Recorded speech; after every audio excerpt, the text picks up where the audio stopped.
Okay, good morning, colleagues. I think we're just about ready to kick off. Do we know, is Nick on his way? No. Okay. It's just gone 10, so I think we will kick off. Good morning, everyone, and welcome to this, the fourth meeting of the Petitions Committee. Just before we start the formal business, just to remind everybody that this meeting is being broadcast on the internet, being webcast, and it is capable of repeated viewing. It's part of the Council's webcast project, and it will be stored and kept in perpetuity, I think. So that's something for us to think about. I have the discretion at any point during this morning's meeting to terminate recording if I think it's jeopardising discussion, or if I think it's interfering with the decisions that we are making. Members are reminded that the cameras are activated by our microphones, so please remember to turn yourselves on and off when you speak and when you finish speaking. I'll now pass over to Hannah, our clerk, who will take us through the order of business. Okay. A deputation request has been received from the Church of Scotland Standing Committee on Education in respect of the petitions at item 5.1, remove religious observance from non-denominational schools and retain religious observance in non-denominational schools. Does the committee agree to hear the deputation? So the deputation is going to be considered following presentation of the two petitions. Item 2 is declarations of interest. The Councillors' Code requires members to publicly declare interest in the items being considered at the meeting today. These can be financial or non-financial. Are there any declarations from members in relation to the business? Karen. Declare interest in non-financial as a serving elder of the Church of Scotland. Non-financial interest as ordained accredited Baptist minister. Anyone else? Oh, that's us. Thanks. Item 3 is the minutes of the Petitions Committee of the 18th of April, which have been submitted for approval as a correct record. Are we happy to approve those? Yep. Just on that, just so colleagues are aware and that people watching this are aware, we had a query about the way in which the decisions from last meeting were minuted and what information went into those minutes. And the question was around not knowing that there would be formal committee procedures that happened anyway as of just norm and process. So one of the suggestions is that we just clarify on the website. You know, petitioners won't necessarily see in the minutes that they will be invited back at any point that topic is discussed again, but that becomes part of the formal clerking and procedures of any committee. So just to make members aware that discussion did take place via email subsequent to the draft minutes being released. Item 4 is the Petitions Committee Business Bulletin. Jodie Mackay will provide an update. Hello and good morning. The first item on the business bulletin is a safer mechanism for reporting Edinburgh Council mismanagement, which was a petition considered on the 18th of April. The Petitions Committee considered this petition at the 18th of April meeting and agreed that the issues raised merited further action and requested that the Director of Corporate Governance, in consultation with the corporate management team, note the terms of this petition in the consideration of a draft policy on this subject. This petition was noted by the Council's corporate management team on 1st of May 2013 as part of their consideration of a whistleblowing policy. This policy replaces the current policy on public interest disclosure, and the CMT instructed the Director of Corporate Governance to take further action to implement the adoption of an updated policy. Next steps in the process include consultation with trade unions, including Unison and EIS, and thereafter consideration of the policy by the Corporate Policy and Strategy Committee. The petitioner has been notified of progress in relation to this petition. The second item is bedroom tax petition, again a petition considered on the 18th of April.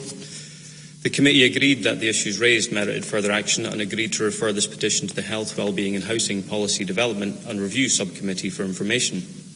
And this referral included a reference to the decision of the Corporate Policy and Strategy Committee at its meeting on the 16th of April as as follows: that where the Director of Services for Communities is satisfied that tenants who are subject to the under-occupancy charge have done all that they reasonably could to avoid falling into arrears. Now, at their meeting on the 23rd of April, the Health, Wellbeing and Housing Policy Development and Review Subcommittee noted this referral from the Petitions Committee. Following the last meeting, our web pages have been updated to reflect discussion held during that meeting. At that meeting, it was noted that the Petitions website would be updated to make potential petitioners aware that the Petitions Committee could normally consider not more than 4 petitions at any committee. The last Petitions Committee on the 18th of April was watched by 616 people and, as the convener mentioned, is available on our website. Since the Petition Committee launched on 8th of October, the Council has received a total of 17 petitions, 10 of which are valid and the remaining 7 invalid. Finally, the petitions on tour. The Petitions Committee meets regularly in the City Chambers, but in the future we'd like to bring the Petitions Committee to your local neighbourhood to consider issues. So if we receive a petition which applies to your area, the Petitions Committee could go on tour to consider the petition within a building in your area. Thank you. Thank you, Jodie. Any questions or comments from members? No? Okay. Item 5.1 is the current petitions overview report. There are 2 petitions for consideration on the subject of religious observance in non-denominational schools. The committee is first going to hear the 2 petitions and then the deputation before reaching a conclusion. So the first petition is the remove religious observance from non-denominational schools. It met the petition's criteria and received 1,092 signatures in total. After validation checks, 896 were considered valid. The principal petitioner, Veronica Wikman, is present and has asked to make a statement to the committee, and Norman Bonney and Alistair McVeigh, who supported the petition, are also present. Thank you, Hannah. Could I invite the petitioners to come forward, please?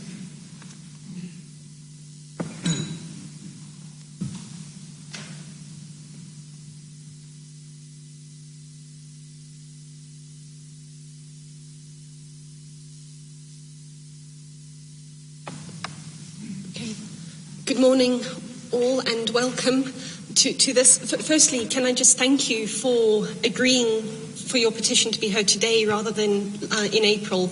It helped us enormously with timetabling, and just last meeting was a very full meeting, so I do appreciate your flexibility in that.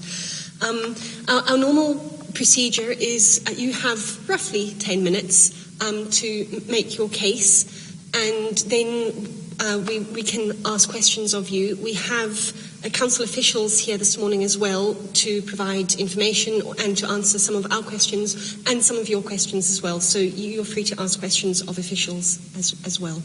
So would you like to introduce yourselves and then make your case? Thank you. I am Veronica Wikman. I'm the petitioner behind the petition to remove religious observance from non-denominational schools. Religious observance enables and encourages religious indoctrination in education because it is the key that gives evangelizing organizations access to the children in our schools. No amount of euphemistic language is going to change this fact. As a parent, I should not have to give the Church of Scotland joint custody of my child in exchange for a state education. That is clearly an intolerable situation. The Church of Scotland and the Scottish Government will tell me that if I don't like it, I can always opt out. But I can only do so at a considerable and inevitable disadvantage to my child. The reality is that parents like myself are forced to choose between having our children indoctrinated or having our children punished for our refusal to have them indoctrinated. There is only one solution to this problem. I hope you will agree that there shall be no place for RO in our non-denominational schools.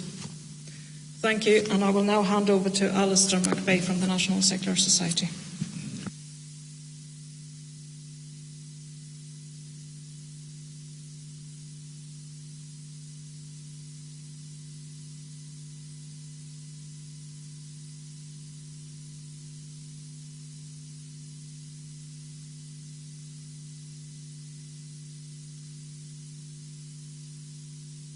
particular version of a god or gods. And this is what's happening. We ask you not to be fooled by New Age euphemisms. Spiritual development is a much less pejorative wording for indoctrination, and religious observance is an anodyne expression deployed instead of forced worship. In your schools at the moment, there is one kind of confessional religious belief with which children are being indoctrinated. Catholic Christianity in faith schools, Protestant Christianity in the clearly mislabelled non-denominational sector. Schools, ladies and gentlemen, should be for teaching, not preaching, but Edinburgh schools have been allowed to be turned into pulpits and churches. Our opponents will argue that there is a statutory opt-out available to parents, but as they well know, this is disingenuous. Aside from the appalling social exclusion aspect, the Scottish Government's guidance is quite clear. All manner of activities are to be classified as religious observance, such as it is rendered conveniently and practically impossible to remove children from all of them. And second, the guidance is willfully designed to play a guilt trip on parents. They are to be told that removing their children from religious observance will hurt and damage the ethos of the school. Now, leaving aside the question as to why a school ethos is apparently impossible to achieve without a religious element, what parent wants to be accused by a head teacher of undermining the school's ethos? I imagine, ladies and gentlemen, there would be a few more petitions coming to you if children in Edinburgh schools were subjected to regular religious observance to an Islamic god or a Hindu god or goddess, opt-out notwithstanding. I ask you, therefore, to understand why a large number of the many non-religious parents in Edinburgh object to your schools, and indeed their schools, being used as pulpits for confessional Christianity. There is one very devout religious sect in Scotland, Plymouth Brethren, which runs schools under the name of the Focused Learning Trust. While they are registered as running schools with a special religious character, no formal religious observances or services are held at these schools, and the Focused Learning Trust maintains that these are the responsibility of the community. So if such a devout Christian sect sees no need to hold religious observances on its premise, on its schools, we don't see any obligation for the City of Edinburgh Council to follow. A main concern of ours is that much of the RO in your schools is outsourced to religious organisations with highly questionable positions on evolution, science and human sexuality. One group currently targeting your schools and active in other Scottish schools is openly claiming that children who pray can have their prayers answered, and cites an example of a child being cured of skin disease as a result of a prayer initiative in schools. Now, this deceit is happening now. It's happening in Edinburgh schools under your control. And we imagine that Edinburgh parents will be appalled at this when it's made public, and are likely to demand immediate answers as to why and how these dubious groups are permitted by the Council to target their children in this dangerous way. By having RO in schools, and thus being required to follow the Scottish Government guidelines, we believe that the City of Edinburgh is inadvertently promoting sectarianism and submitting intellectually defenceless children to one form, and one form only, of religious brainwashing. We believe that neither of these should be acceptable objectives for the Scottish capital's education system. Clearly, there is a strong feeling among non-religious people in Edinburgh about this, and we urge you to give your local electorate the choice and ask you to progress this petition to the next stage. Thank you. Thank you, Alistair. Norman, would you like to contribute? Thank you, members of the committee, convener. I'm here representing Edinburgh Secular Society, who has prepared a very substantial document, which I believe has been submitted to you, and I think it demonstrates the depth of thought and feeling that has gone into this submission.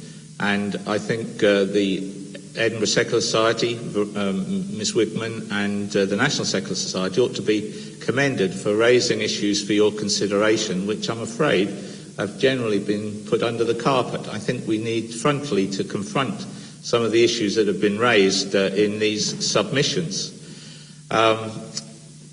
So I think we might perhaps later in discussion consider points made in that submission. But what I would suggest to you that the ambitions of official religious observance in our schools are impossible to achieve. What person could possibly conduct religious observance when there are amongst our pupils Sikhs, Hindus, Muslims? Even in non-denominational schools, there'll be Roman Catholics, there'll be Presbyterians of various varieties, Methodists, Mormons, and so on. How on earth can religious observance in our schools fully be true to all those faiths and denominations? If you look at the Scottish Parliament's Time for Reflection, which endeavoured to span the range of religion in Scotland, there is a very considerable number of different denominations, each which insist on their own individuality, the own distinctiveness of the religion that they espouse. And I think it's intellectually impossible, and probably to the discredit of the education system, that it attempts to conduct religious observance with such a diverse population. And increasingly, as has been demonstrated in the ESS submission to you, a large portion of the population does not have religious faith, and our schools are being used by religious groups to attempt to buck this tide and instill religious belief and practice in the younger generation. I believe there is an obligation upon Edinburgh Council to do away with this obligation, or at least to give the citizens of Edinburgh an opportunity to vote on the issue. The key issue that's raised by this petition is a request by the City of Edinburgh Council to conduct a ballot of electors into the city to discontinue religious observance in schools. And this is an opportunity which is provided by the Education Scotland Act of 1980. Religious observance is one of the few compulsory parts of the curriculum. But because of that, there is a provision in the legislation that enables the local authority to conduct a ballot of electors to discontinue it. And I think to do proper credit to the electorate of this city with their diverse and absent religious faith, you need to conduct a ballot so that our schools are not seen as vehicles of religious indoctrination. And if you look closely at the submission from the Edinburgh Secular Society, you will see there is evidence that some of our primary schools in this city are almost being like Christian madrasas in propagating religious doctrine. So there are very significant issues which are raised by this petition, and I trust that you will fully bear your responsibility, the people of this city, to enable them to vote in a ballot as to whether or not to discontinue religious observance in non-denominational schools in the city. Thank you very much for those contributions. Colleagues, are there any questions or comments in response to what we've heard? Jeremy. Thank you, Chairman. I've got two questions. One is a practical one and one is a more philosophical question. If I take the practical question first, clearly this is primary legislation that we are being asked to look at, legislation passed which is now the responsibility of the Scottish Parliament. Can I ask you, have you petitioned the Scottish Parliament to see a change in legislation which would then save, if your petition was successful, it would save the immense expense to the taxpayer in Edinburgh of having to carry out a petition? And my second question, and I'm happy for any or one of you to take this, would you agree with me that the humanist secular belief is a belief system, just as a Christianity or any other faith is a belief system? And for you to impose your belief system by getting rid of another one is no different. So would you accept with me that a secular humanist is a belief system as in any other faith is? I could come in on the first one about the role of the Scottish Parliament in all of this. The fact is that you are a local authority with certain statutory powers, and one of those powers is to discontinue religious observance in the schools through the holding of a ballot amongst the members of the electorate of the city. So it is within your powers to do these things. There is a law which enables you to conduct a ballot and to discontinue religious observance in schools. So this is something you have to confront, because you, as elected members, are assenting to the existing laws and implementing them. And by providing a ballot, you will give the public an opportunity to decide as to whether or not they wish to continue this practice in our schools. I can take your second question. We are not trying to impose any dogma of ours in schools. We're trying to take dogma out and make schools neutral. We are not trying to go into schools and turn all the children into secularists or humanists or atheists. Children of religious parents will still be able to manifest their faith and believe whatever they like. We simply believe that schools should be neutral on the subject, which is a secular position, that government should be neutral on matters of faith. So there's no question of anybody's dogma being imposed. Rather, we are taking imposed dogma out of the system. And if I can also quote the United Nations Convention on the Rights of the Child, Article 3, that the best interest of the child shall be a primary consideration, and that state parties shall respect the right of the child to freedom of thought. And that can only happen if you take out religious observance from denomination schools. Jeremy? I have one just question. I don't know whether Mike Wosendale can answer this or not. Do we know how much it would cost to carry out a referendum within the city? Because presumably it has to be every person that lives in the city that gets that. Do you know how much that would cost the city to do? No, Convener, we've not done any estimate of the cost of such a referendum. Thanks for that, Mike.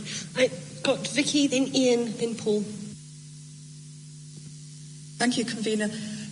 You mentioned the nature of the multi-faith nature of schools that we have, with Muslims, Sikhs and other faiths attending them. Do you accept that there are many people of other faiths who actually like the fact there is a religious element to schools, to the extent that a lot of Muslims and Sikhs will try to get children into Catholic schools, even though that is not their faith, but they recognise that the ethos is the same, and where they cannot get into a faith school, they perhaps like the idea that there is some sort of faith element which is being taught? Of course, this petition, if I may, is about non-denominational schools, so we're not proposing to have a ballot in relation to non-denominational schools. But in view of the multi-faith and large non-faith element of the population, if you examine the Scottish Parliament's time for reflection, which has attempted to embrace all faiths and denominations, not entirely successfully, each faith, each denomination has its own time there. That surely is the only way that a faith or a denomination can be truly represented. We have claims from practitioners of religious observance that somehow they can be expert enough in the Sikh faith or the Islamic faith or the Hindu faith or Mormonism or whatever, that they can somehow carry out religious observance which is responsive to all those denominations. But also, of course, it has to be responsive to the half of the population or so which has no religious faith, as evidenced in most recent statistics. So there are all sorts of intellectual grounds to have doubt about the practice of religious observance, especially in an educational system which is supposed to be based on high standards of reason and rationality.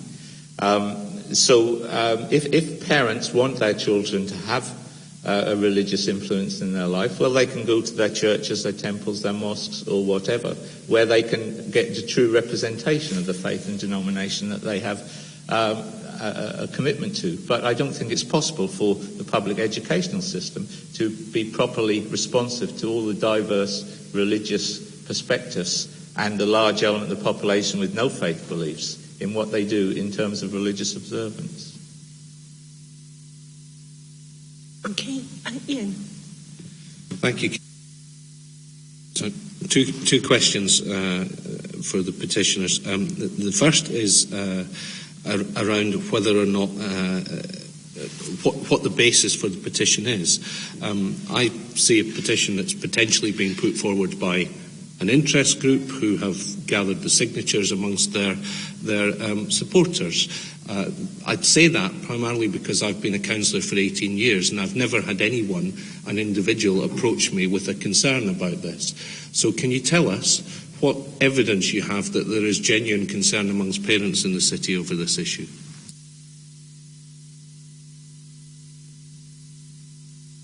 Sorry, could you just remember to press your... Well, aside from the number of signatures on the petition, everybody's an interest group. If Ewan Aitken turns up, we'll hear from his interest group, which is a vested interest group determined to keep the status quo and use schools to promote its religious ethos. So I don't particularly understand the question about interest groups, because that's what all of us are. My point is, are there parents out there who are raising this as an issue? Because I haven't heard of any. Well, there are. We have 896 of them on the petition. I have parents who come to me regularly, but who are concerned that they do not want to cause too much disruption because they have a child who is at school, and they don't want the child to suffer adversely by making waves, which is the situation that the Scottish Government guidance desires. I have had parents contact me to say that they have withdrawn their children, or they have seen children withdrawn from particular RO because a Catholic priest has come in to deliver RO and the Protestant parents have withdrawn their children, or a Muslim imam has come in and taught. So these sort of divisions continue, and they are there. It's now got to the stage that we're 10 years on from the report of the Religious Observance Review Group, which was set up by Jack McConnell in 2000. It reported in 2004. And since then, the situation regarding RO in schools has become materially worse. And now, all over Scotland, we are being approached by concerned parents, and there are 896 of them in Edinburgh at the moment, who are deeply concerned about what's going on.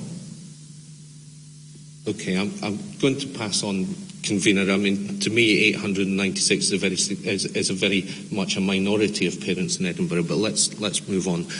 My second question is around attainment in schools. I've seen evidence in the past that showed that attainment in Roman Catholic schools, when compared like for like on demographics, with using free school meals as a proxy for deprivation and so on, showed that like for like Roman Catholic schools outperformed non-denominational schools. And the suggestion put forward was this was down to having an ethos within the school to which pupils were part. It didn't necessarily mean they were all Roman Catholics, as we've heard before. Muslims and Hindus and others send their children there, but it was more about having an ethos of togetherness and working in the spirit of learning that they learned as part of it. So what evidence do you have to suggest that attainment can be maintained should your petition and therefore the changes you want go ahead? Well, I think people are certainly the victims of a very well-established religious PR machine on this issue. There are Catholic schools that I know of in England that have been closed due to being poor performers. Now, I'm not blaming that on the fact that they're Catholic schools if they're poor performers. So I don't believe that there is a silver bullet. I'm sorry, Mr. McVeigh. You're talking at something else that is not the point of the question. It is across the population of schools, like for like, Roman Catholic schools outperforming non-denominational schools. So what comment do you have on that? Well, I can get you the evidence and we can show you it. But the evidence from the Roman Catholic Church? No, the evidence was undertaken by independent researchers, and if you choose to look even at Edinburgh schools and take the published attainment figures and plot them on a graph, like for like, with free school meals entitlement, you will find that the Roman Catholic schools, on the same levels of free school meal entitlement, outperform the non-denominational schools. On what basis do you assert that that's because of religious observance, as opposed to any other aspect like the quality it's of the teaching? only aspect that we can identify as being different in those schools. This petition is not about Roman Catholic schools. It's about non-denominational. That is not what I asked. The question I asked was if an ethos is helpful in a school in promoting attainment, what would you do, or what evidence would you bring forward to suggest that you could maintain and promote attainment in schools without religious observance? There is very good attainment in non-denominational schools on a regular basis, but we never hear about those.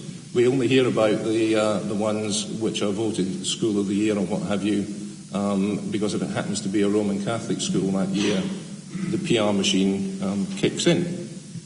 So your suggestion, or the implication that schools with religious observance or religious character outperform non-denominational schools is, I think, a little bit insulting to the teachers and staff and pupils in non-denominational schools who perform just as well.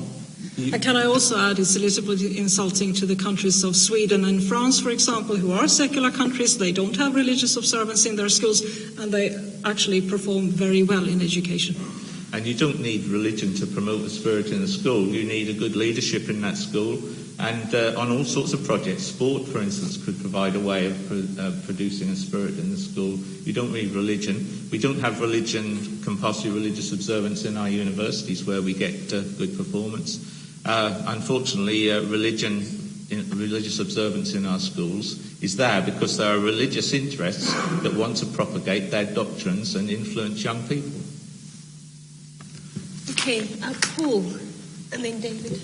Yeah, I've been through the Catholic system myself, so I see strengths and weaknesses there, but I think the thing about the Catholic sector is there's an element of discipline there that I think could be done in different ways, that you could still have that ethos of discipline in a school without necessarily any faith ethos. Can I ask,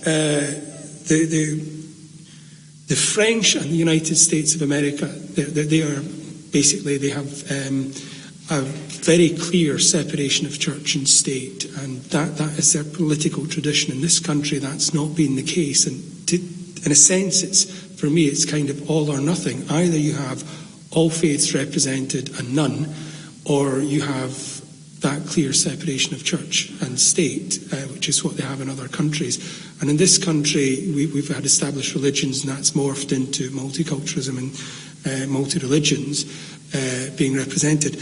And I hear what you're saying about the Scottish Parliament's multiple observance.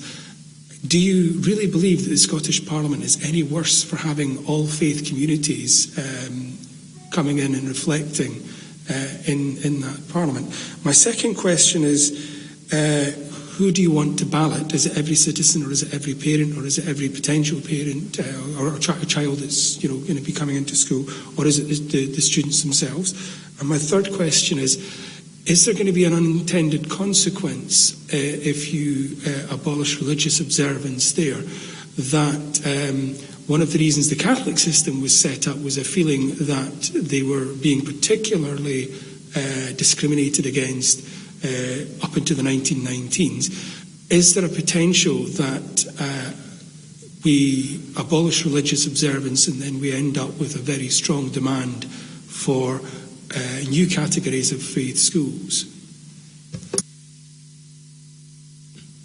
To the Scottish Parliament, my point there was that there is a huge range of denominations which have their own time in the Parliament to express their particular religious beliefs. And if the public school system was to try to be fully responsive to all these denominations, it just wouldn't have enough time. I think there's almost a fraud in religious observance if the practitioners of religious observance in our schools claim that somehow they can unite all those children from the large number of different denominations and faiths and provide them with a common religious observance experience. And in view of the fact also, as the supplementary evidence makes clear, perhaps half the population now have no religious faith. I certainly think in Edinburgh the likelihood is the census will show more than half of the population have no religious faith. So why should the school system impose religious observance. And when there is an opportunity for voters, the whole electorate, this would have to be a ballot of all electors in the city. Schools are not just for parents or children, they're for the whole community. We want to use our schools for general social values, and religious indoctrination should not be one of those. So the key thing to remember in all of this is that the request of the petition is to conduct a ballot to discontinue religious observance, to give the people of the city an opportunity to resolve this contentious issue. I hear what you say about the historical aspects of the development of education in Scotland. All I can say to you is times change. In, I think, 1697, at the Tron Kirk down there, Thomas Aikenhead was hung for blasphemy, with the Church of Scotland baying for his blood. At the turn of the century, when you mentioned the discrimination against Catholic schools, one of the loudest critics of Irish immigrant Catholics coming over here was the Church of Scotland, for which it has subsequently apologised. Now, you talk about unintended consequences. There is always a demand, there is already a demand from the various faiths to have their own schools. They also have their own scout groups. So we do have a great deal of segregation and sectarianism in the education system and a demand for more. I'm more concerned, or we're more concerned here, not about unintended consequences, but the intended consequences of religious observance as it currently stands, and that is for religious observance to be part and parcel of indoctrinating children and turning out observant Christians at the end of the school career. Completely clear. Even if religious observance in schools was to be sat down and carefully worked out so it was balanced, and that we had humanist, I don't know what the term is celebrants in, to lead some observance or reflection, you wouldn't want that. It's an all or nothing. It's nothing in this instance. In terms of religious observance, yes, but we are very strongly in favour of religious and moral education that encompasses all faiths and none, and provides a balanced view. And it's every person you want balloted, because there is a figure for that. And ex-councillor Aitken was the leader of the council at the time. He can tell us how much it costs with the road tolls referendum. So there has, and I've got a figure in my mind which I won't come out with because it's probably wrong, but we'll find that out later. Thank you. Thanks, Paul. David.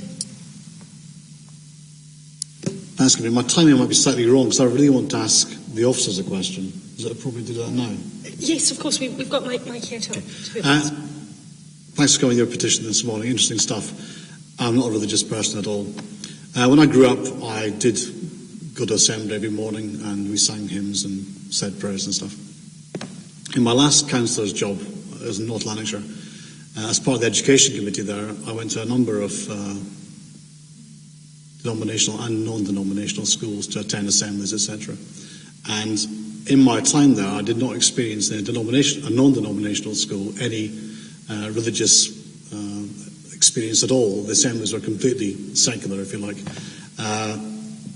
So my question really is to the officers, because you're talking about using phrases like brainwashing, Christian madras, etc., etc. I was having lunch last weekend with a family. My children are too young yet to be indoctrinated into anything. They're not baptised. But this couple, their children are 9 and 12. And my wife, who is quasi-religious, was shocked when neither of these children knew the words to the Lord's Prayer. They both go to Edinburgh non-denominational schools at primary and secondary respectively. And this started a whole discussion about what we do in terms of religious observance at school these days. And frankly, I don't know. And so my question really is to the officers to tell us what we do in terms of religious observance at schools these days. Because the impression I got from talking to these two young people was actually not very much, because they didn't know the words to the Lord's Prayer, which surprised me and shocked my wife. Thank you. Thanks, David. Mike, thank you for being here this morning. Would you like to comment on that? Thank you. Yes, we will answer the question. Use the word we advisedly. With Karen Prophet sitting next to me is the Senior Education Manager responsible for the curriculum in the city, and I think Karen can talk about how we interpret and comply with Scottish Government guidance in this matter. Good morning. I think we produced some guidance in November 2011 for schools based on the most updated Scottish Government circular, which reflected the work of the Religious Observance Group under Curriculum for Excellence. And the guidance actually is very specific. I'm sure you may have a copy of that. I think it's referred to in your petition. Makes a very clear distinction between religious observance and organised worship. And certainly my own experience as being a secondary head teacher in the city was that we had a group which planned the experiences, the 6 minimum experiences, which were generally delivered at assemblies. And young people were also involved in the planning of these. And it's common in schools, certainly in other authorities where I've worked, it's common to have in a more traditional community that I worked in Peebles and the Borders. We had a chaplaincy team which was representative of all of the churches in the town, and again young people were involved in the delivery of that. And certainly the way that it's reflected in secondary schools is very much not promoted as religious observance, but it's actually around a values-based curriculum, around time for reflection. That's what a lot of secondary schools call it. And it's an opportunity for, while in religious and moral education in the classroom is the study of religions, this is actually an opportunity for a young person's individual reflection. So you may have young people of a particular religion who are part of the sharing of that religion with their peers in the school that actually helps to gain further mutual tolerance and understanding of different religions. And in terms of, I'll just give you a quote from our policy. Whereas in most non-denominational schools there is a diversity of beliefs and practices, the review group believes that the appropriate context for an organised act of worship is within the informal curriculum as part of the range of activities offered, for example, by religions, groups, chaplains and other religious leaders. And it goes on to say that in recognition, many school communities contain pupils and staff from faiths other than Christianity or with no faith commitment, and this must be fully taken into account in supporting spiritual development. It is of central importance that all pupils and staff can participate with integrity in forms of religious observance without compromise to their personal faith. And then later on it gives some advice and guidance as the characteristics of good religious observance. And it talks about, as in good teaching, the stimulus for reflection should look to draw on incidents which occur in the life of the school or in the local, national or international communities, programme of values which the school wishes its pupils and staff to reflect on, the annual cycle of religious festivals. And the atmosphere is around good religious observance happens in an atmosphere where pupils feel relaxed and open to learn from what is being said and done. In terms of the rights of parents to withdraw, I would probably just want to make the point that it is a school management issue and an expectation that that is certainly not perceived as any kind of punishment, and that there should be, on the basis of parents indicating that they wish their child to be withdrawn from religious observance, that appropriate alternative arrangements would be put in place. That's quite clear expectation of that. So I'm not sure if that helps too. Thanks for that, Karen. So how much notice would a parent get, for instance, if there's going to be an assembly with, let's say, Christian prayers, or an imam comes along to do a presentation? How much notice would they get to allow their children to be withdrawn from that event? Thanks. It would be unusual in a big secondary school of 1,200 to consult with parents on when those events would take place and who it was by. What we did ask of our schools is that on each school's website they published for parents the 6 planned activities at the beginning of the session, so that would be available for parents, so that they would see what was coming up. They may not see exactly when it might be, it might just be roughly November and not know the date, but they would have an indication of, within that school's either chaplaincy team or religious observance team, which should include pupils, what the plans are for the year, and that should be published to parents, and they're therefore able to withdraw in due course. Thanks. If I can come in on that, Yes. You mentioned the 6 minimum. It's gone way beyond that now. There is, for example, an organisation called Christians in Sport, which is active in schools, which comes in and runs sporting activities and tells children to bring a Bible and have a Bible reading or a prayer. and that is now being classified as religious observance because the guidance suggests that there should be more opportunities. So it becomes very difficult, if not impossible, for schools and indeed parents to manage the situation where there are so many events, including external trips, if they involve a prayer or a Bible reading, is classified as religious observance. It's also the case that there are now a number of external groups, such as Christians in Sport and prayer spaces in schools, who, alongside the Scripture Union Scotland and the Church of Scotland, are running all sorts of activities which are being classified as religious observance. So it's impossible for parents to exercise the opt-out. And they're also being told that it's impossible to do it because it would damage the school ethos, although it is absolutely essential that there must be religious observance or a religious element to establish a school ethos. So we're not talking about 6 minimum events a year. We're way beyond that now as a result of that original report in 2004. You also mentioned values-based activities. We've got evidence from Edinburgh schools of sessions called Can You Have It All, for example, focusing on issues such as climate change, world poverty, how to have a balanced perspective on life, where you get the balance from. But these are run by Christian chaplains with no input from anybody else. There is no invitation to humanist groups to participate in that and put humanist perspective on an Islamic perspective or a Hindu or whatever it might be. All these issues are run by chaplaincy teams with their own individual agenda to promote. And we have the evidence, we've given you some of it, we have more. And also, if I may quote from the Religious Observance Assembly resource called Light Dispels Darkness, the learning intentions of this resource is, by the end of the assembly, pupils will recognize that darkness can feel uncomfortable, that it feels more comfortable when light appears. Recognize that darkness is often used to represent bad, whilst light is used to represent good. And unsurprisingly, light is linked to religion, and by inference, darkness is linked to non-religion or atheism in this resource. Obviously, that is an example of indoctrination. Karen, you can Okay. respond. I can remember the various points. Firstly, we don't have any of the detailed evidence that you refer to with regard to what particular practice that you're talking about, these sports or Christian organisations are in schools. It would be fair to say that we've got 145 schools, something like that, and perhaps there is some different practice in primary schools than in secondary schools.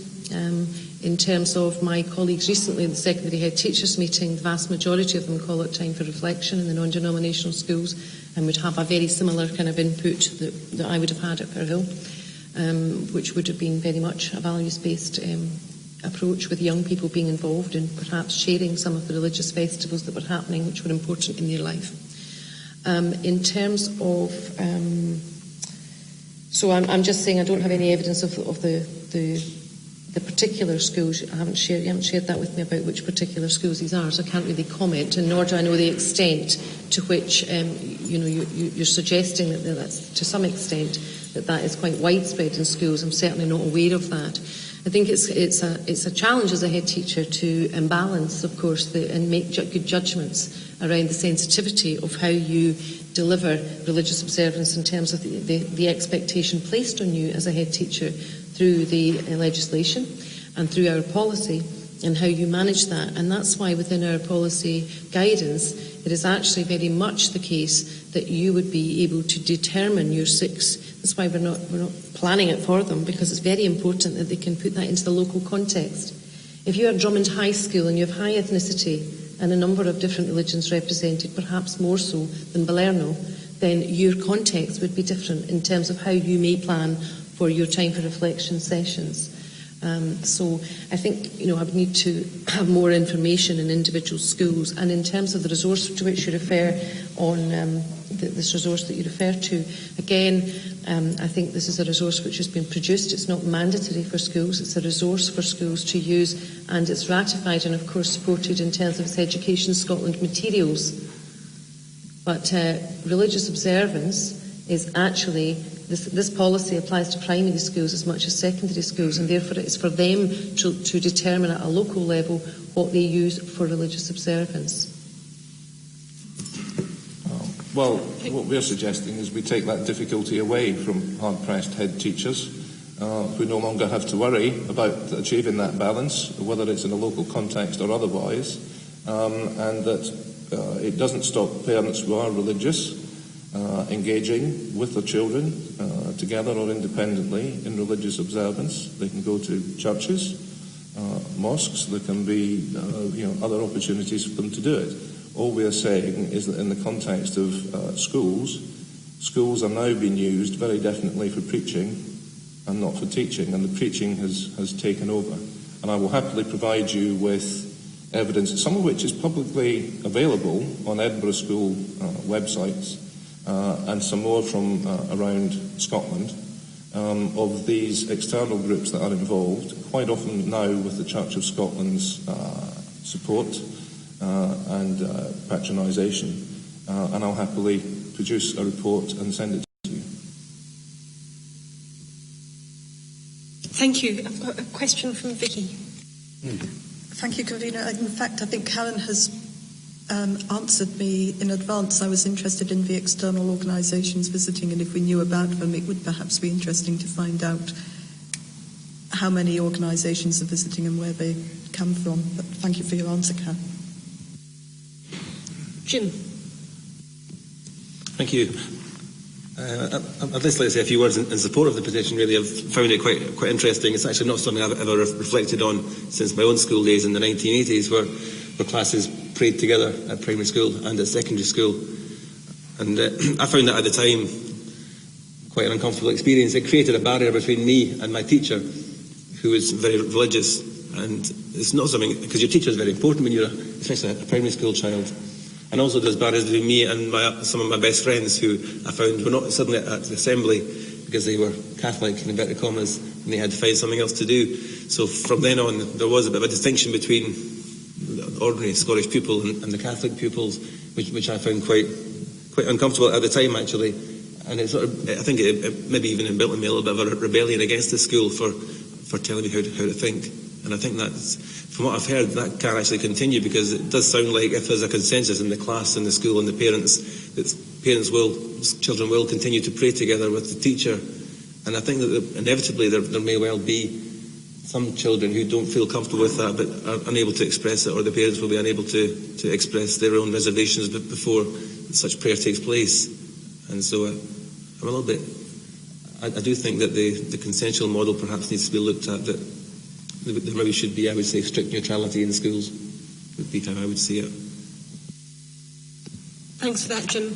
Any other comments or questions? Mike, Karen, you... Sorry, Dennis, and I'll just put my little bit in as well, if you don't mind. I'll just hold my hand up and say I come from the West Coast. When I was at school, it was very clearly defined what you were, either Catholic or Protestant. And I was brought up in the Protestant faith, although I'm not religious at this moment. I don't follow any religion, really. But I'd just like to simplify this and ask you this question. I mean, and I think you said it, and it's been, it's probably pretty clear. You would like to see religious indoctrination being taken out of schools, as you see it, of all faiths, so that no one goes in there. And I mean, yeah, because the other part of it is, you say here you don't mind religious education, which I kind of tend to believe is going on, or like to believe is going on in school, with a balanced view. In other words, as an educational subject where people are taught about religions but not indoctrinated in them. Yes? Okay, thank you. Okay, Mike, Karen, are there any comments or any last points you would like to raise? No. Okay. Thank you very much for your contributions. We do have, as people know, we've had a counter petition to that, a petition that seeks to, I'm just looking for the text here, to retain religious observance in non-denominational schools. Now, I'm told that there is no petitioner from that petition who wishes to address committee this morning. Can I just check the public gallery that's correct? Yeah. Okay. We do have a deputation, and what we would normally do in other committees is ask you to move back and let the deputation come forward, but I think it might be useful if we can actually have a discussion with the deputation as well. So I'll ask you to stay just for now. I think just to make sure that people are aware there is this counter petition. I'm not aware of any questions that haven't, or comments that haven't already been covered. Unless colleagues on the committee have any specific questions to officers about the counter petition. Yes. Is it council policy when a petition is lodged with you to immediately accept a counter petition and therefore have both been presented at once? Can you give me an indication as to how many times this has happened on previous petitions and what exactly the policy is? Thank you for that. That's it is not policy. It has not happened before, and I think we are a young committee and we are learning. And I know in some of the correspondence from you, there was a question: why was the counter petition accepted as valid, given that your petition had been received first? Jodie, do you have comments on that? Thanks. Our policy allows for petitions to be submitted where they meet the petition's criteria. One of the criteria stipulates that we can't accept a petition that's already been considered by the petitions committee. In this case, we had a petition that had been accepted as a valid petition and a second petition on the same subject. In that way, there was no reason to refuse it under the criteria because the petitions committee hadn't already considered it. The situation would, of course, be different if we had this meeting here today and someone submitted a petition on the same subject tomorrow. In that case, we wouldn't be able to accept it, but for this particular set of circumstances, that was declared valid. Does that answer your question? Let's leave it there. Thank you. Chair, I wouldn't like to leave it there, because what actually happens, you've got people that are signing a petition because they want one particular point of view. What if you hold a contradictory view? Where does that get reflected? Do we set a whole set of hairs running, which might be a very small minority view, and I'm not meaning it as part of this conversation, but the views of the bulk of the city might be counter to that tradition, to that petition, and I can't understand how, in this instance, a counter petition could be something that we would slap down like that. Thanks, Paul. And for exactly the reasons Jodie mentioned, we did have that conversation, and there wasn't anything that we thought they were both legitimate to hear and to give time for. Yes, but he has indicated if we had this meeting with one petition and not the other, then the 12-month rule would have kicked in, and I can't see how that could be in terms of logic. My understanding of that is, with something like a petition requiring us to do something else would be an automatic part of what we would ask officers to go away and look at. But maybe that is something for us to take back, and as the review of these new committees is ongoing, just have a look at that and firm some of that up a wee bit. I'd just like to add that the counter petition actually asks the council to do nothing. Yeah. Thank you. That must be a valid decision, because that means if you come along and say, I want to get rid of something, and the majority of people in Edinburgh don't want to get rid of it, the only way we can say by doing that is by saying we want the status quo. So the status quo must always be a position that we must allow people to be able to express. If not, how do you express the opposite? Well, it goes to a vote, surely. If people don't want it, then if the petition is put to the electorate, they can vote against it. But let's leave it there. I mean, we are where we are, and I think there is probably some opportunity to clarify some of this in the guidelines, in the way that the Petitions Committee functions. Ewan, as deputation, would you like to come forward?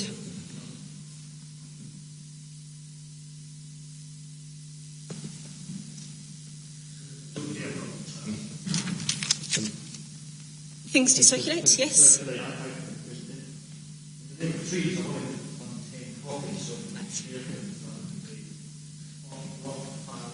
There's the advice note from 2011 on religious observance, the 2005 guidelines, an extract from the report from 2004, and my notes here. I hope that's okay. Yeah, sure.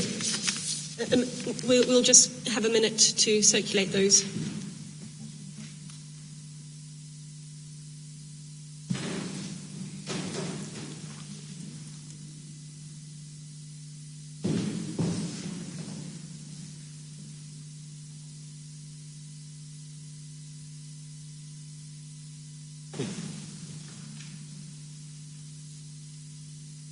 Did you need to have...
Chair, could I ask if we will receive a copy of...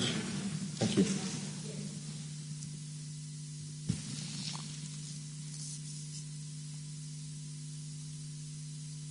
Okay, we've.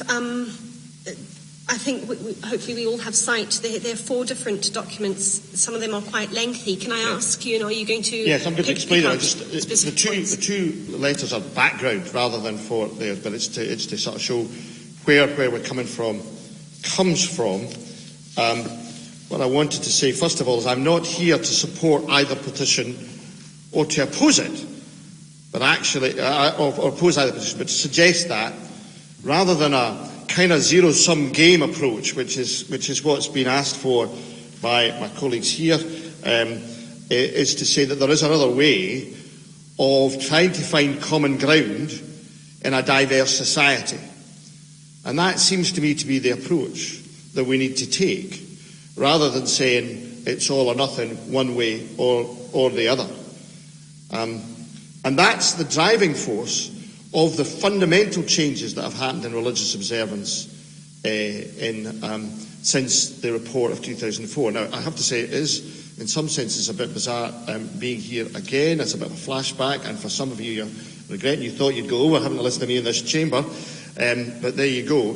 What I have to say is in my 13 years on the council, including 6 years as convener of education and 3 years as COSLA spokesman in education, this issue was never raised in any way, shape or form, and one might have thought that given my own background that might have been the case one way or the other, except during the review. And the review brought about a fundamental change, which means that not only should religious indoctrination not happen at all, and the Church of Scotland, which supports wholeheartedly the changes, the fundamental changes in the status quo on religious observance, the Church of Scotland does not want to see forms of religious indoctrination in schools. And that's not just me speaking, that is absolutely the policy of the Church of Scotland. And anyone who suggests that the Church of Scotland wishes to see it is misrepresenting where we come from. However, there is a huge transition between what was and what is. All of you, when you hear religious observance, we flash back to your school days. And we need to unpack those experiences and realise there's a change. And the transition is huge. And there are therefore undoubtedly examples that my colleagues here could cite where that change has not yet happened. But the fact that the change has not yet happened does not mean to say that the change is a bad one. And you'll see from the notes that both in 2005 and 2011, Scottish ministers, that's not Church of Scotland ministers, that's government ministers, emphasised that religious observance was an important part of the education experience for children and young people. And particularly with the development of curriculum for excellence, where it's the whole child, it's the inner and the outer, it's all of our existence is part of the education experience, not simply the intellectual. And religious observance in its modern form made a contribution to that. And that's what the Church of Scotland wishes to promote, that's what the Church of Scotland provides support for, training for. We do training right across the country on this issue. What we do not expect is what was described as joint custody. Let us be very clear. The Church of Scotland does not believe its clergy have a right to be in schools. The only people who decide who gets into a school is the head teacher.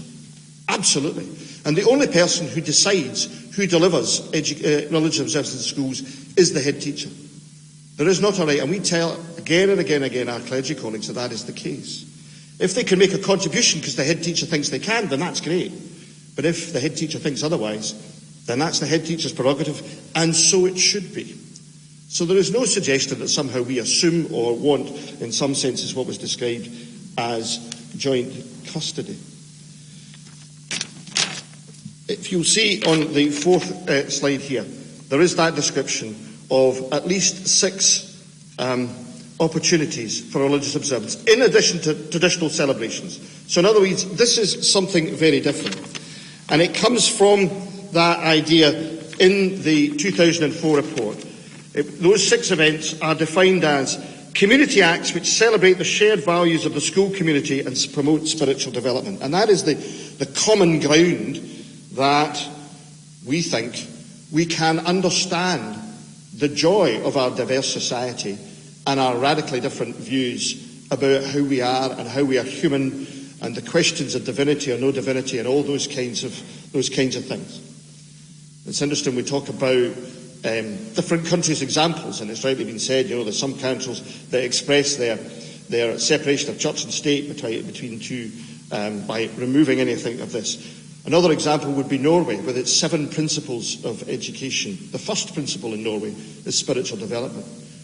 It's a highly successful system, and it's predicated on that idea. So what do we mean by that? Well, it's focused on the children. It's not focused on who might or might not come in.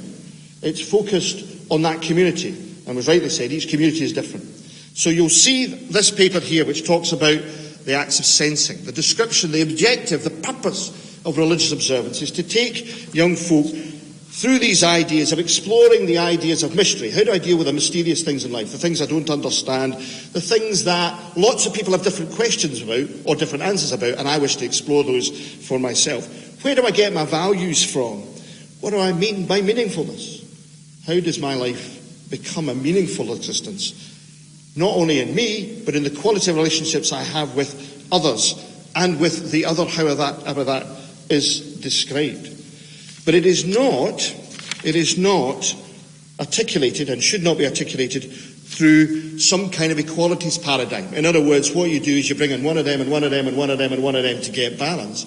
What you say is, what is it we're exploring right now with our young people? Is it hope? Is it desire? Is it forgiveness? Is it passion? Is it the idea of belief? What is it, those things that bring us to those values? Is it compassion? Is it wisdom? Is it justice? What are those things that we need? And then who is it that's best able to help us deliver that? And that's the key element in all this. It's that idea that the head teacher and their staff are the ones that are driving this. They don't always have to be the ones that deliver it, but they need to be setting the parameters. And what's really important is that there is a recognition that every school has a diversity of a population, both amongst pupils and amongst staff. And you'll see that phrase there that says that it's central importance that all pupils and staff can participate with integrity in forms of religious observance without compromise to their personal faith. Church of Scotland's absolutely committed to that. So when we are asked, can you pray? The answer is, if you're assuming that you want everybody to pray, the answer is no.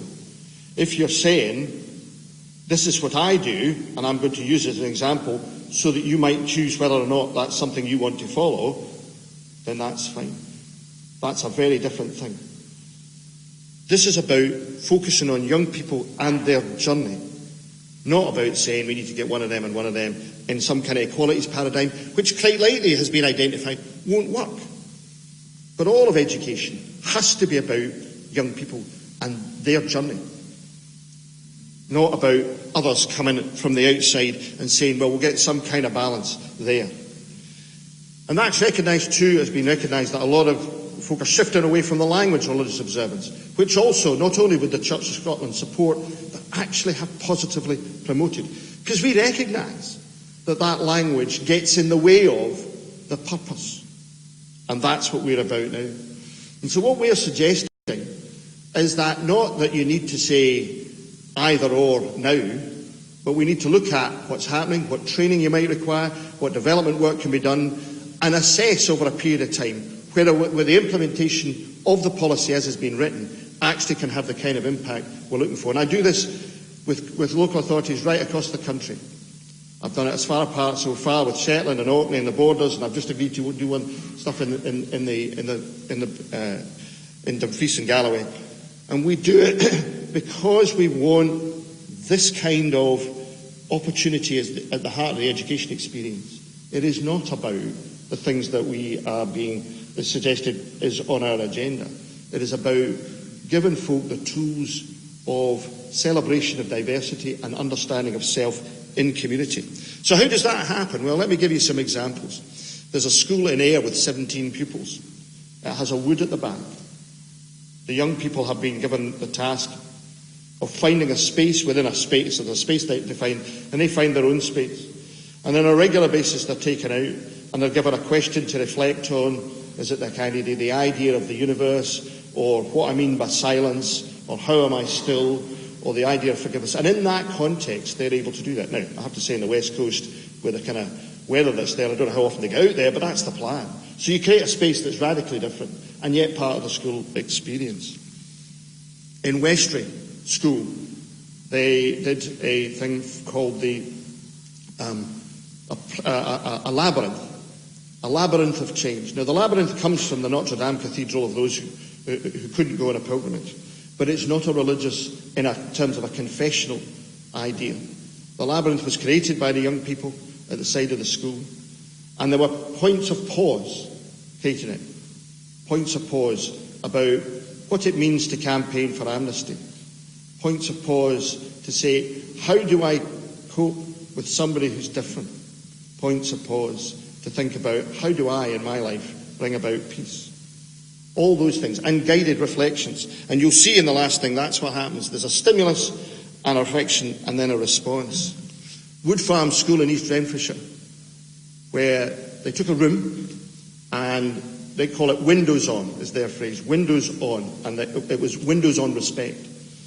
They took a room and had a whole series of different things about respect, what it means to respect, what it costs to respect, the challenge of respect, from a whole variety of sources, some religious, some not religious. And a team was put together. And throughout the whole week, the young folk came and were guided round that, guided to use the tools of reflection. What does it take to really respect somebody that you disagree with? So it wasn't a serried ranks and somebody up the front preaching. It was actually a journey themselves, a whole school experience that happened class by class in that room. And Portobello High School did a series about the values on the mace. And a group of young people were put together and they designed some questions and then worked on a PowerPoint using some music from Jessie J and a whole series of quotes from a whole variety of contexts about the four values of the mace: justice and compassion and wisdom and so on, and used that with music played by the young people. Now, the young people, there was never any question asked of the young people who designed that what their faith was or not. That wasn't relevant. The point was they together were taking people on a journey. That's what the Church of Scotland sees as what is called religious observance, but actually we would positively encourage changes of the name. And that's what we're about. And that's the common ground I think we can try and find.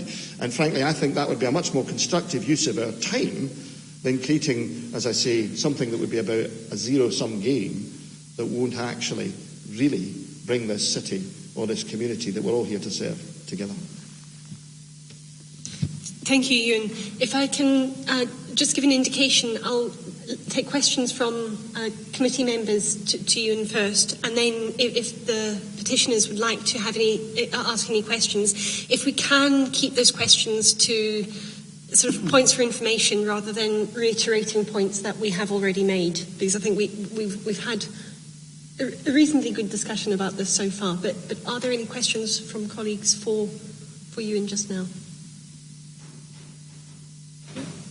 Paul? I was struggling to understand what you were getting at, Ewan. Are you suggesting exactly what, in a nutshell, that we have religious observance or observance but with everybody represented? It is a tough kind of change in our understanding. I absolutely acknowledge that, and it's an evolving thing. But what you're saying is you regularly gather people together, either in smaller groups or in whole school or some version in between, to build into their lives experiences of reflection and challenge and question that allow them to develop the inner resilience that will enable them to be the people they can completely be. And that's why they use this thing of sensing. The kind of purposes is about how do you sense these things? Is the language that's used to get to that point. And that way you can create an opportunity for whatever people's background is or belief system to share that together rather than saying either or. What I'm saying is you do not need to have an equalities paradigm model, which is the way to do this is to have 1 week it's this lot and 1 week it's that lot and 1 week it's the next lot. It is about focusing on... I'll give you an example.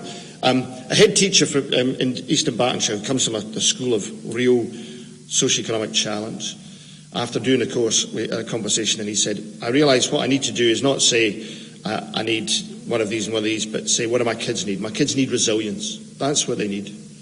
So I need to do a series of these things where we share together the idea of resilience and provide opportunities for them to understand what it is to get that resilience in themselves. So you change the focus from one to the other.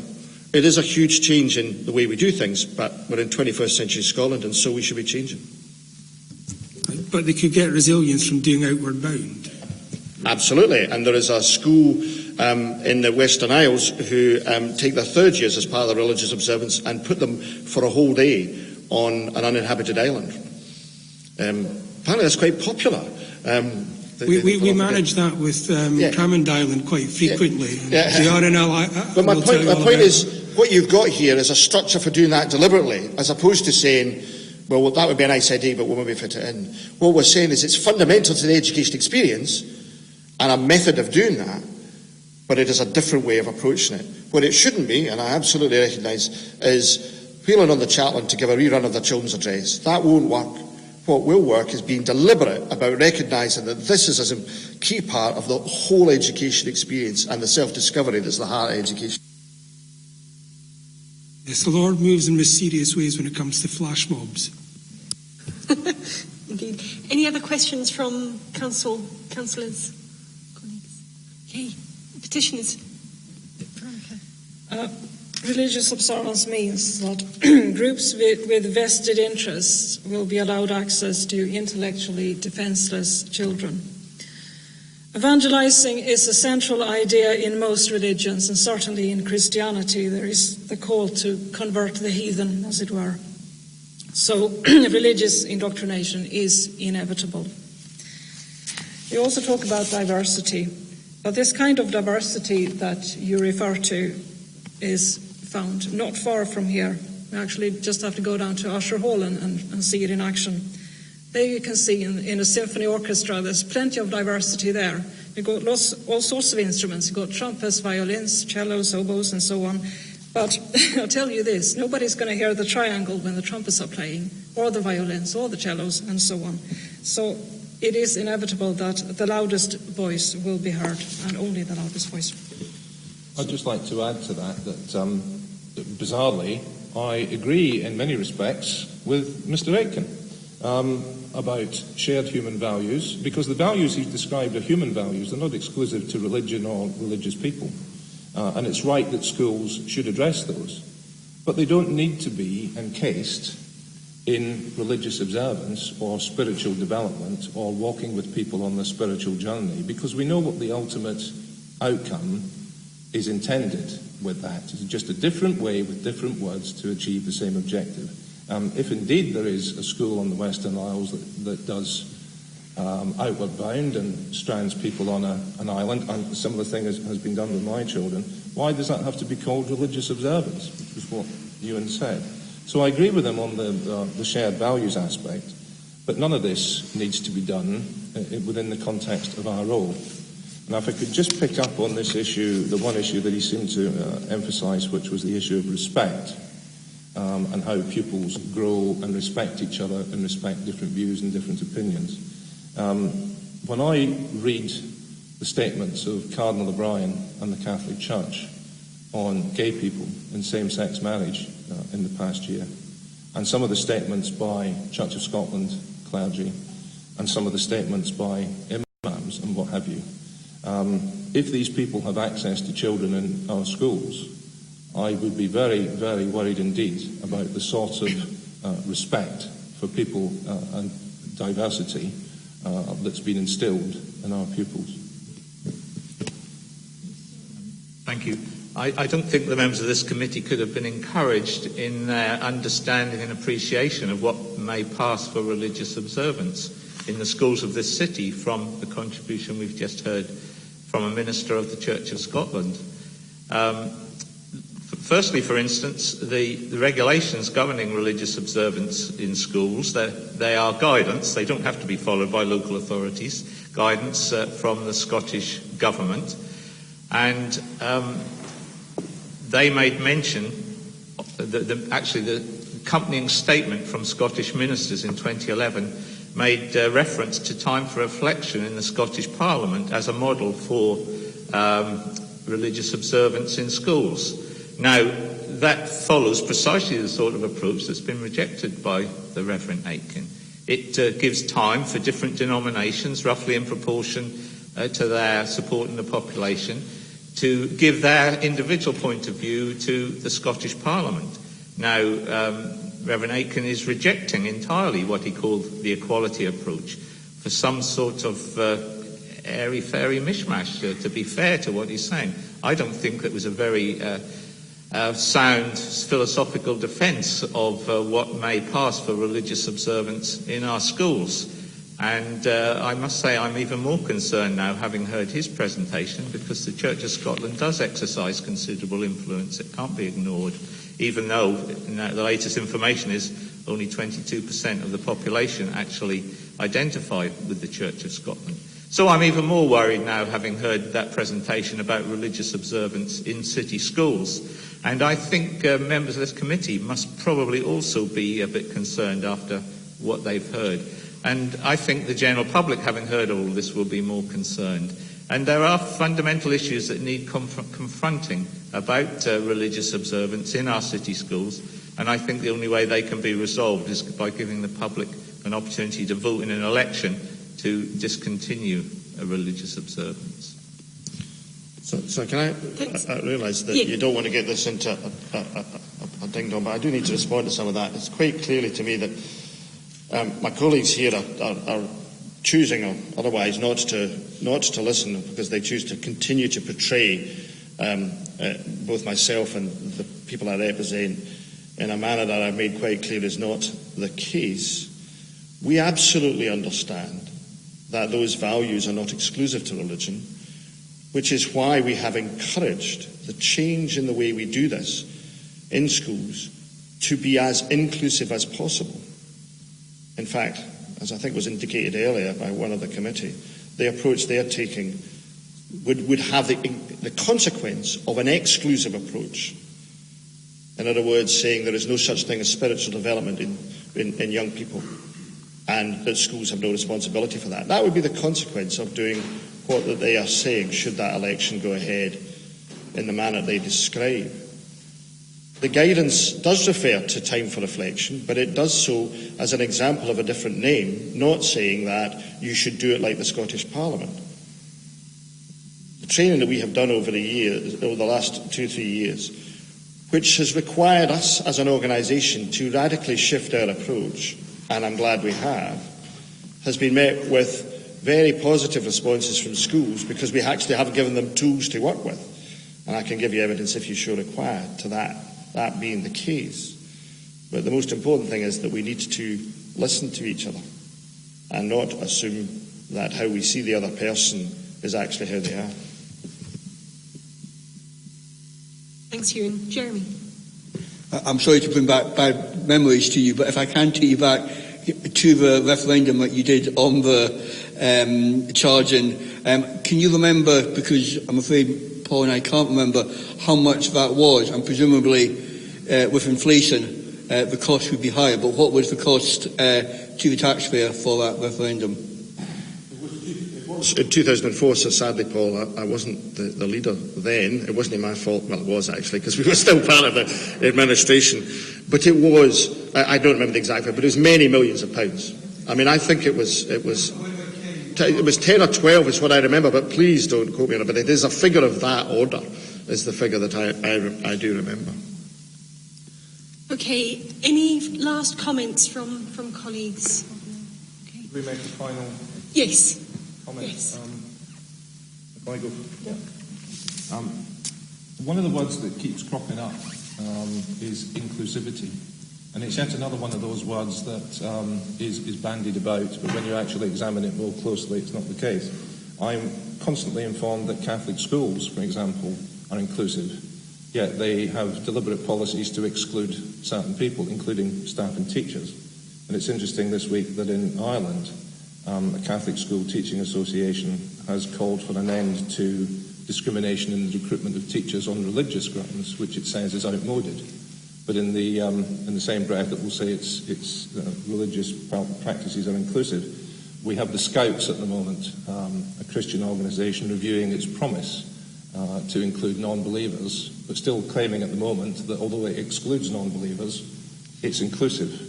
So let's not get too hung up on this inclusivity issue. I think by the guidance itself, it is impossible to be inclusive. If there is an opt-out that parents can use, then there is an exclusive element to that. So the word inclusivity is bandied around generally by religious groups, but when you examine it closely, there's a lot of exclusion in the inclusivity and a lot of segregation and sectarianism in the inclusivity. Just Veronica has a final word, I think. Yeah, the Scripture Union is just one of the groups that regularly takes part in religious observance in schools in Edinburgh and throughout Scotland. And I would like to quote from their website. We want to see children and young people growing in their knowledge of God and obedience to His word, making the decision to follow Him and reflecting this choice in their attitudes and actions and from their statement of faith. We believe that the Old and New Testament scriptures are God-breathed, since the writers spoke from God as they were moved by the Holy Spirit.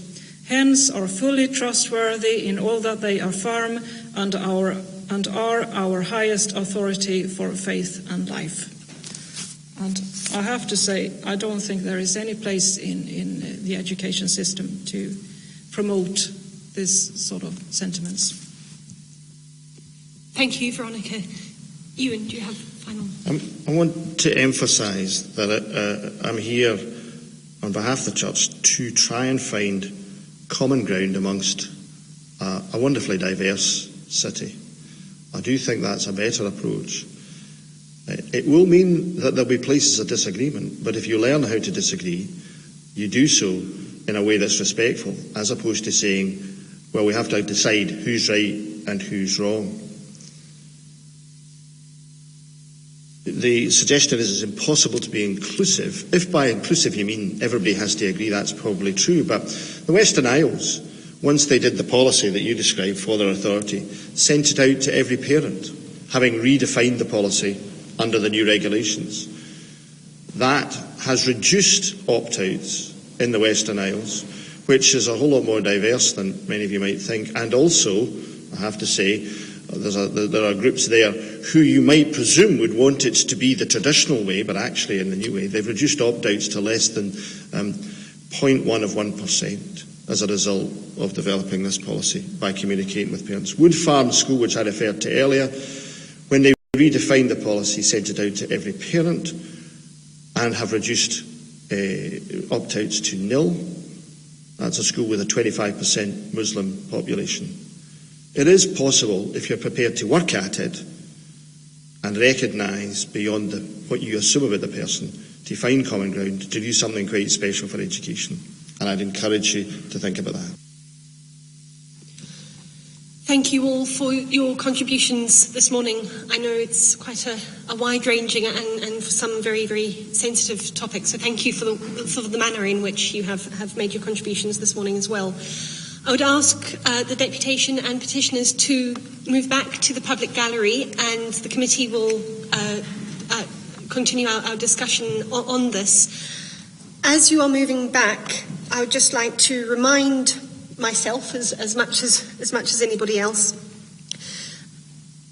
as a committee, the powers of the Petitions Committee, we can do one of three things this morning. We can agree that the issues raised merit further attention and further action, and agree to refer these two petitions on somewhere else. We can agree that the issues raised do not merit further action, or we can agree to take other actions as appropriate. And in the past, that has been referring petitions on, requesting additional information with that. I have a couple of specific proposals in mind following on from this morning's discussion, but I'll let other people speak first if colleagues want to say anything.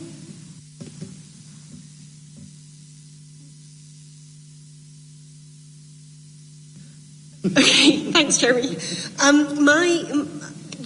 In listening to what we've heard this morning, the simplest thing for the committee to do would be refer this on to the Education Committee with no other actions called for, no other requests. As the Petitions Committee, we cannot take the decision to call a referendum on this. That's beyond the powers of this committee. That has to go through Education and then full council.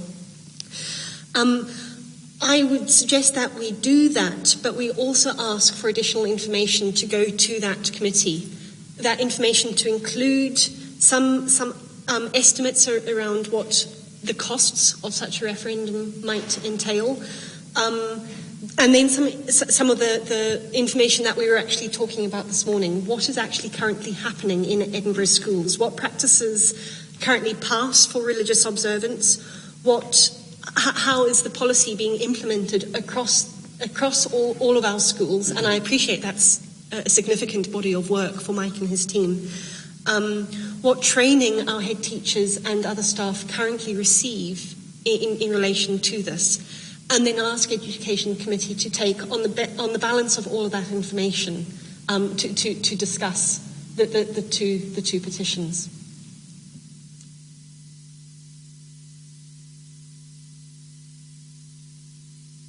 Paul. I wonder, I know the petitioners are wanting a city-wide ballot, and if that is going to be prohibitively expensive, if we could look at something more limited perhaps to parents. We can't. Okay, that's, yeah, okay. Just for clarification, I think the legislation is stated that it has to be a city-wide. It cannot be, sort of sections of that. That's correct. Is that right? Any other comments or suggestions or proposals for how we move forward with this? Jim. I second your proposal. Thank you. If need be. Thank you. Are colleagues happy that we remit this to Education, Children and Families Committee, but also ask for additional information as I outlined? I'm not certain of the date of the next committee. I imagine it's after recess. The next committee is in October. Can I ask you an impossible question? Do you know, Mike, whether it would be possible to gather the information around training, around how policies are implemented, around what passes for RO in schools now by October?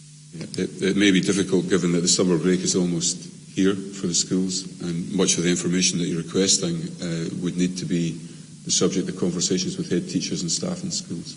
So it might be difficult to hit the October deadline.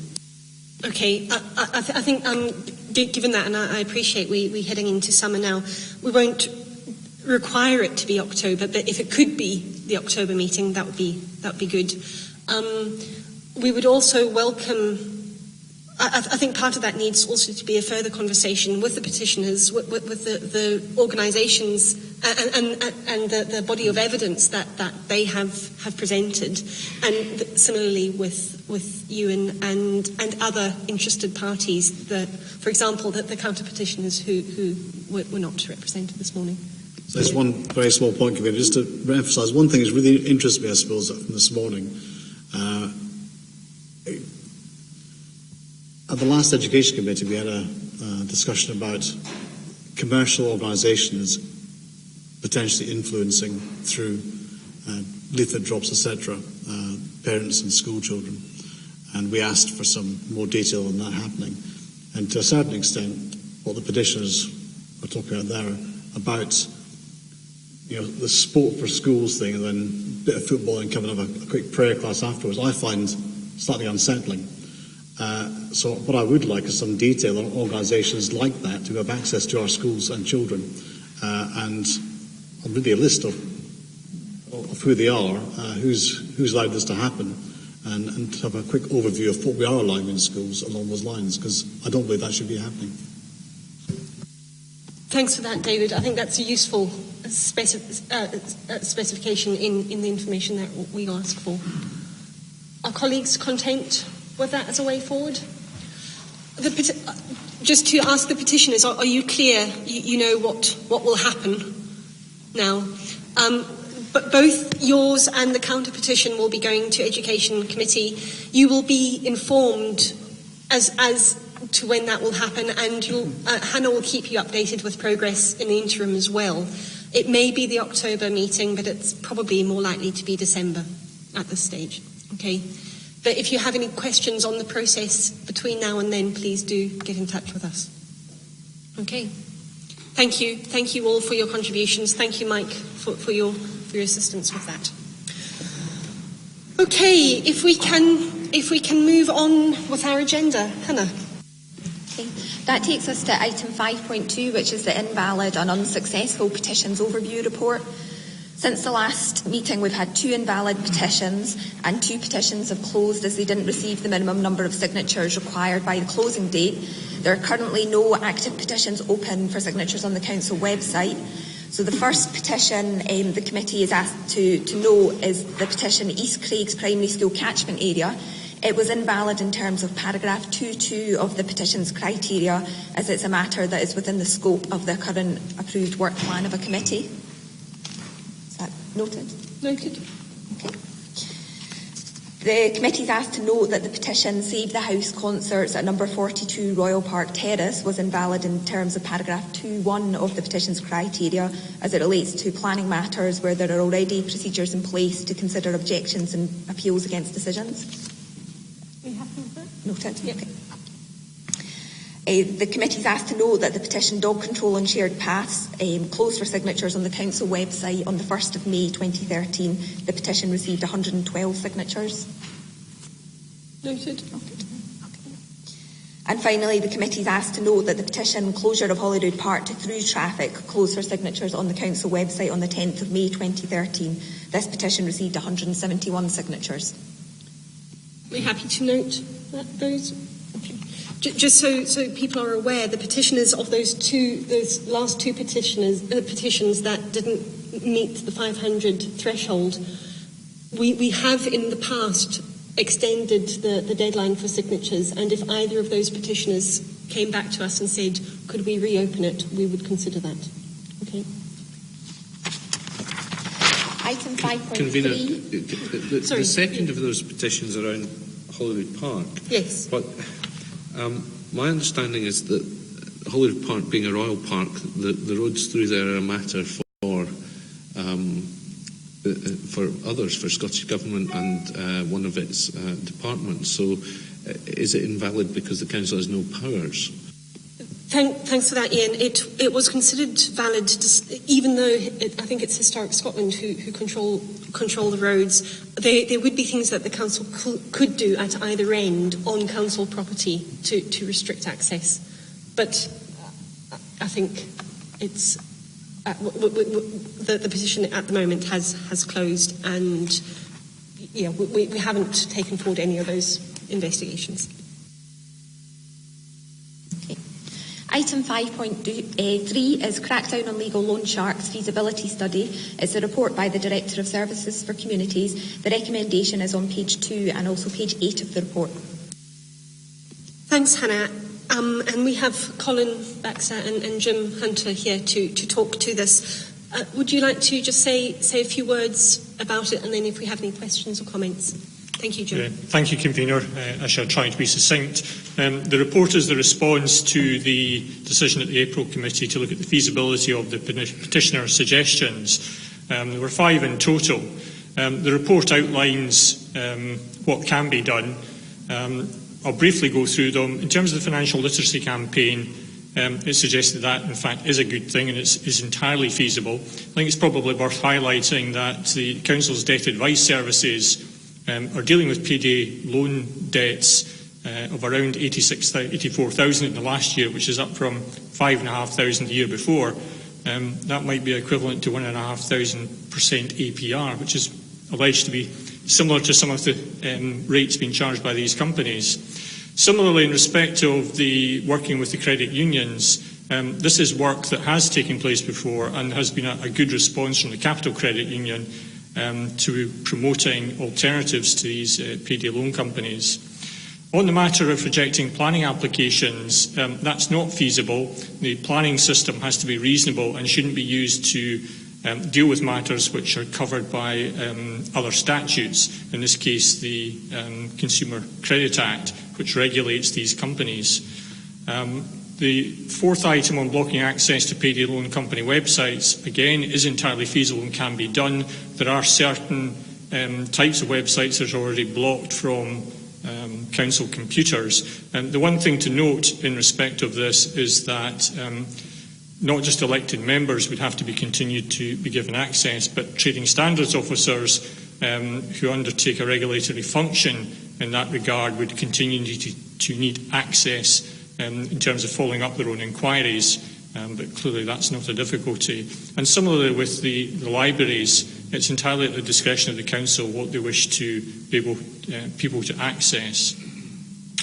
The last item, which was the feasibility of encouraging a crackdown, as it's termed, on payday loan lenders who found the trading standards rules.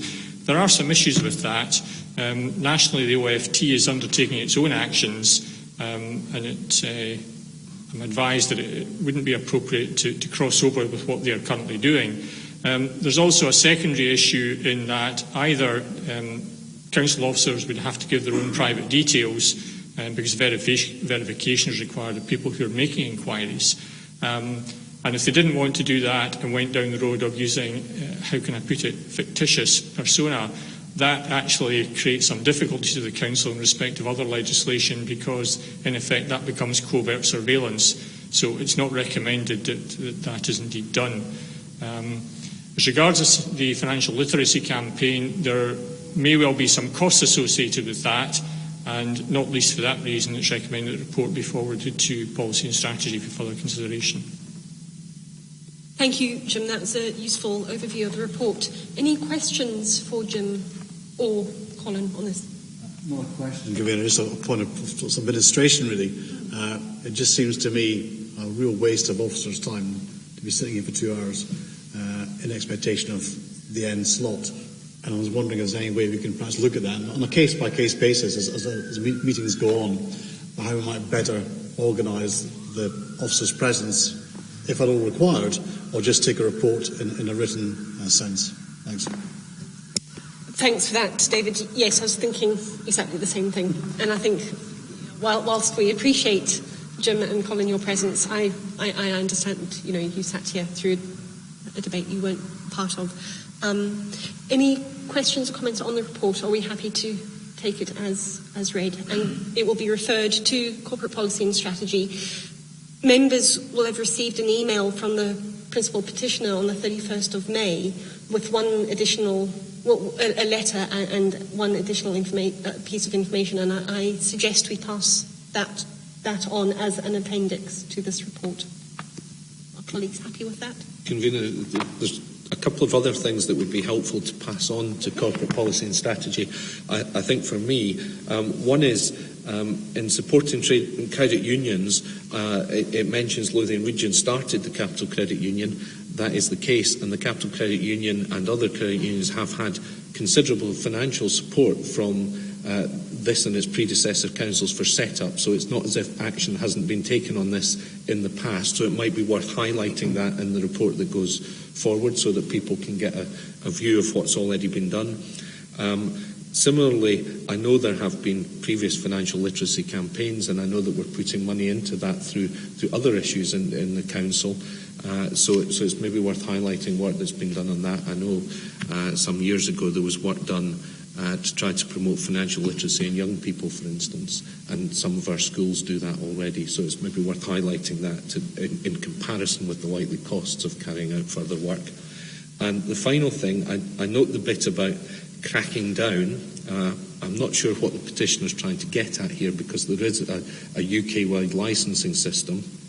The OFT have taken action, and I understand some payday lenders have actually handed back their licence because they feel they can't comply with the stronger action the OFT are taking. But on the back of that, UK government is taking further steps to regulate this sector, and I believe within a year there will be a new regulatory regime, a tougher regulatory regime through I think it's the Financial Services Authority or Financial Standards or something like that. So some outline of what will be coming at a UK level promoted by the UK government would be appropriate, because this is not something Edinburgh can do on its own. It has to be part of the wider financial regulatory regime. Thanks for that, Ian. Colin, do you have that do you have that information? Do you know what is coming up? Thank you. The details have yet to be determined, but it's quite right. It is a period of change, and the OFT are being disaggregated, and we are moving to new financial controls. The full details are yet to be established, but yes, this is a matter that has received substantial national attention. It is perhaps unusual for the Office of Fair Trading to take this sort of robust action within the current timescales, so that is very much welcomed within the trading standards authorities up and down the country, and indeed there is recognition within the profession that it is an approach that far outstrips the opportunities available to individual local authorities to pursue what is a sensitive area and lending practices that have undoubtedly had an impact on some very vulnerable members of this and other communities. Thanks for that. With that information, are we content to pass this on to Corporate Policy and Strategy? The next meeting is next Tuesday, and I think it would be good if we could get that additional information on the support that councils over the years have provided, specifically the information around literacy campaigns and the legal implications of what's happening at a national level. I understand if that's not possible for next Tuesday, and I think we'll leave that up to officers' judgment as to timescale. Yeah. Okay. Thank you. The final item is motions, and there's no motions for consideration at this meeting, so that concludes the business for today. Thank you very much for your attendance and your patience this morning. Thanks.